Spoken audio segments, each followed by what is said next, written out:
Have you ever been in a moment or witnessed one where something felt wrong? Where every part of you wanted to speak up, to move, to do something, but instead you just went quiet? Not because you chose to, not because you didn't care, but because your body made a decision before your mind even had the chance to weigh in.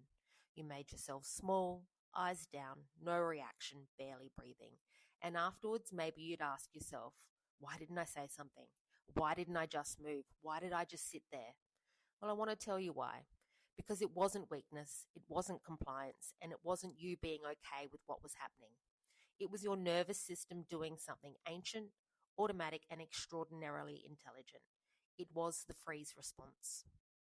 Welcome back to the Wonders Within podcast. I'm Nikki Denham, founder of Wellness Wonders Australia.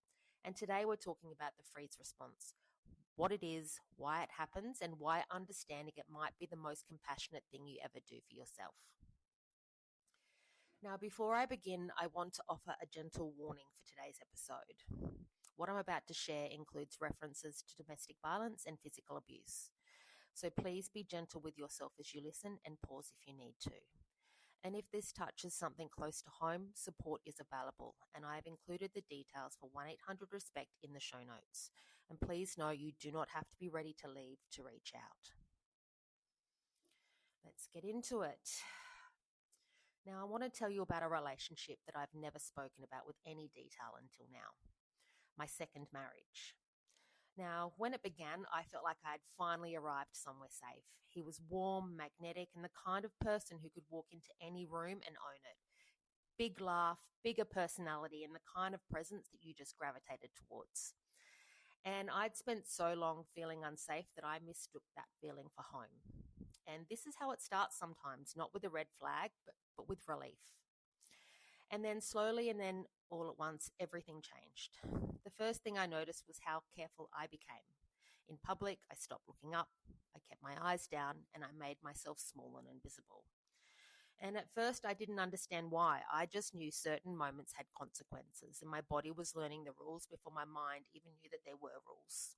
I stopped responding when I was accused of things, not because I agreed and not because I had no words, but because something in me had already learned that stillness was the safest option available to me. Now, that was the freeze response happening every single day in restaurants, in car parks, in the car on the way home. My nervous system was making decisions my conscious mind wasn't choosing, just trying to keep me safe. And slowly, the life that I had built began to shrink. Friends who had once been constant started disappearing from view. And not because they stopped caring, but because they were pushed out one by one, until the circle around me became so small I could barely see outside of it. But they didn't give up on me. Some of them found ways to reach me in secret. Calls made when it was safe. Messages slipped through the gaps. They begged me to leave him. They told me they were frightened and told me that they could see what I couldn't. And I heard them, I really did. But leaving felt more dangerous than staying. And part of me was still searching for the version of him that I'd fallen in love with, still convinced he was in there, still grieving him while trying to survive everything else. And my mind had made them two very different people. And I was mourning one while surviving the other. Now, that is what nobody tells you about this kind of experience. You're not just enduring what is happening, you are carrying the loss of what you thought it was. And that grief sits alongside fear, heavy, constant, and invisible to everyone else. And I stayed longer than people could understand. And I now know why. Because from the outside, it looked like a choice. But from inside a frozen nervous system, there was no choice. There was only survival. Now, there was a terrifying night that I will never forget. And I won't go into the horrific details or the hours of abuse that I endured. But by the end of that night, my arm was broken and I was taken away in an ambulance, bruised, battered and broken physically and emotionally. And you know what? I still didn't leave him. And I know how that sounds. But what happened next is almost impossible to explain unless you've lived it. He was sorry.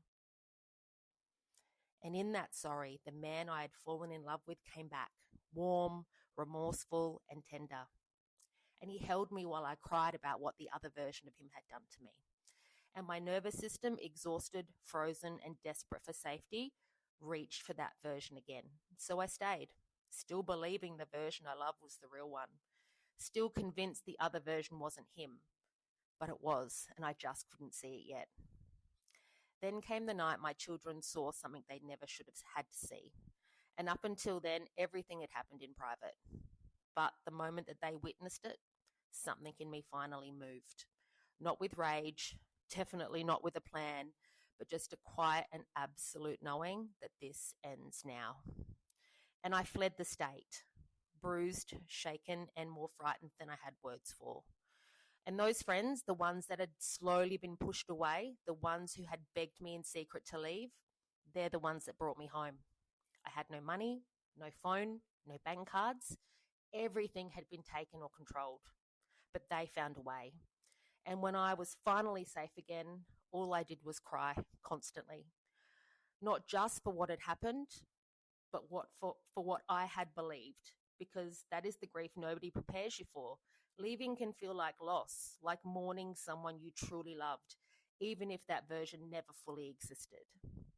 Now, my nervous system had kept me quiet, and then when my children saw me in danger, it finally let me move and I got out. And I'm here now telling you that I survived it, every part of it. And if any of this sounds familiar, I want you to hear me clearly. You are not weak, you are not broken, and you are not choosing this. Your nervous system is doing exactly what it learned to do, which is keep you safe. And there is a way through all of this. Okay, that was very heavy, but let me talk about what the freeze response actually is. So most people have heard of fight or flight, and far fewer understand freeze, and even fewer understand that it's not a choice. Now, in earlier episodes, we've spoken about the polyvagal theory and the three nervous system states, which are safe and social, fight or flight, and shut down or freeze. Now, freeze is the oldest response in our biology, and it happens when the nervous system determines that fighting or escaping is just not possible. So it does something else. It goes still. Now, in nature, this looks like a possum playing dead or a deer freezing in the headlights of a car. Not weakness, but strategy, because stillness can mean survival. Now, in humans, it can look like going quiet when someone raises their voice, staying in situations longer than you should have, mind going blank in a conflict, avoiding eye contact, or nodding along even when something feels wrong or you don't agree. Now, it's not compliance, it is the nervous system making a split-second survival decision based on past experience. And the challenge is the nervous system can learn freeze as a default, and then it just begins to use it in situations that are actually no longer dangerous, like a conversation, a disagreement, or a moment of discomfort. And then the body stays stuck in that pattern that once protected you. But now it keeps you small. And the body is what needs to come back online, not through thinking, through safety, through breath, movement, somatic release, and gentle signals that you are okay. It is safe now, and you can return, and you can speak, and you can move. Freeze kept you alive when you needed it, but now it can soften. Now, here is what I'd like you to write to today. So grab your journal, find a quiet spot, and ask yourself, where in my life do I still freeze? Where do I go quiet when I want to speak? Where do I stay still when I want to move? And where do I make myself small to stay safe? And what would it feel like to respond differently? Not perfectly, not loudly, just differently, just once. Because even the smallest thaw is proof that something in you is ready. Now, if this episode landed for you and if you recognized your own freeze response in your life or your body, I want you to know that you do not have to sit with this alone. I share somatic tools, reflections, and nervous system support over on my socials, and everything is in one place via my link tree in the show notes.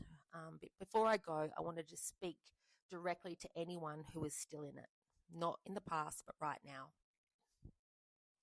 If what I described today sounds like your life, if you recognize the daily freeze, the walking on eggshells, and the shrinking, I want you to hear this. You do not have to be ready to leave. You do not have to have a plan, and you do not have to be certain that what you're experiencing is bad enough. It is enough. You are enough, and support is available to you right now. Now, in Australia, it is 1-800-RESPECT, so 1-800-737-732. Available 24 hours a day, 7 days a week, and it's confidential, and you have trained counsellors who understand this, all of this. And I know what it's like, and sometimes speaking to someone can just feel too big. And if that feels too big for you, then you can just chat online. And that would be at 1-800-RESPECT.org.au. Because sometimes typing feels safer than talking, and that is okay. You can start small and you can start there. And if you are in immediate danger, please call 000. Now, the details are in the show notes, so you don't have to remember all of these numbers and websites just now. Just know that they're there if and when you're ready, because you don't have to be ready to leave to reach out. You just have to make one small move, and that is enough for today. So thank you for being here with me today. I know that this was really heavy, but if you saw yourself in any of it, past or present, I want you to hear this clearly. The freeze that kept you quiet was not your failure, it was your protection. And the fact that you are here now, listening, feeling, and naming, that is the thaw beginning. You have a voice, you always did. Your nervous system just needs to feel safe enough to begin using it again. Until next time, bye for now.